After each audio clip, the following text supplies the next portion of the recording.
Il-festi fl-bliet u l-irħula tagħna m'għadhomx biss tradizzjonijiet lokali iżda issa huma parti mill-wirt dinji anke b'rikonoxximent mill-UNESCO bħala wirt intangibbli tal-umanità. Dan l-unur ukoll se jkun iċċelebrat b'dik li qed titqies bħala l-akbar festa s-Sibt 19 Ottubru fi Pjazza Tritoni bis-sem ta' dak kollu li għamel il-festa Maltija unika.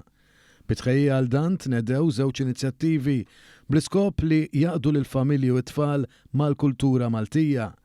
Il-Ministru għall-Wirt Nazzjonali, l-Arti u l-Gvern Lokali Owen Bonnici u Segretarju Parlamentari għall-Gvern Lokali Alison Zarafa Civelli ħadu sem f'taħdida ma' tfal dwar il-festi lokali fejn ukoll żvelaw logħba ġdida bl-isem ta' Mad Żvar li b'set ta' karti divertenti bl-istatwi tal-festi se tferrex iżjed il-kultura u tradizzjoni relatata.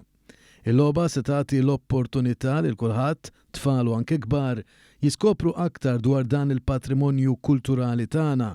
Tnida wkoll ktieb bl-isem ta' Arranġajtni għal-festi ta' Simon Bartolo li jiġbor fih il-ferħ tal-festi u jwassal b'mod kreattiv il-kultura u l-valuri li jħadnu. Kemmtejn tal-okkażjoni il-Ministru Bonnici saħaq fuq l-importanza ta' rikonoxximent tal-festa Maltija mill-UNESCO u kif dan irridu nkomplu niċċelebrawh, nippreservawh u nippromovuh.